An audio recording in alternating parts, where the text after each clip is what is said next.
Naa na say nangutana mga koys, kung magdala daw og motor, pila daw ang pamasahe.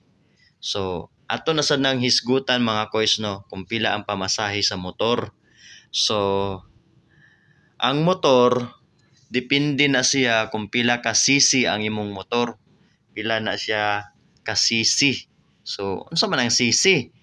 So, pareha ng motor nimo XRM 125. So, mao na siya pasabot ana. So, naay Rossi 110. So, mao na siya. Mao na siya nga CC. So, naay Sniper 155. Ana, mao na siya ang CC niya. Atong isgutan ang unang CC sa motor, ha?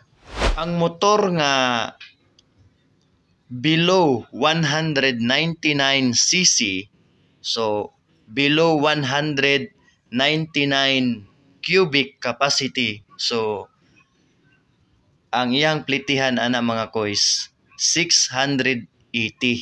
So mao na siya mga koys ha, 680 ang below 199 cubic capacity. Okay, alright. So proceed ta sa ikaduha mga koys no. So adto na pud ta sa 200 hantod sa 649 cc ng motor. So 200 cc hangtod sa 649 cc. So ang imong bayranan kay 800 pesos. So 800 pesos ha. So mao na siya. Ang last mga koys kay kanang 650 pataas ka cc. So mao na siya ang last mga koys, mga big bike na siguro na siya mga koys.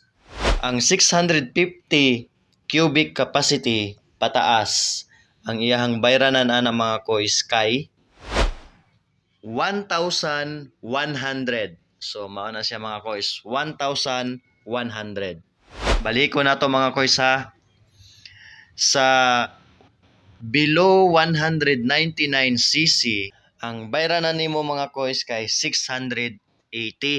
So ang 200 to 649 cc, ang imong bayranan kay 800 pesos. Unya ang pinakalas, ang 650 pataas nga cubic capacity sa imong motor, ang imong bayranan is 1,100. Alright? So, mauna na koys ang sa motor mga koys ha. So, salamat kaayo mga koys sa inyong pagsubaybay o pagsunod sa atong tulumanon ning atong kinabuhi. So, salamat kaayo.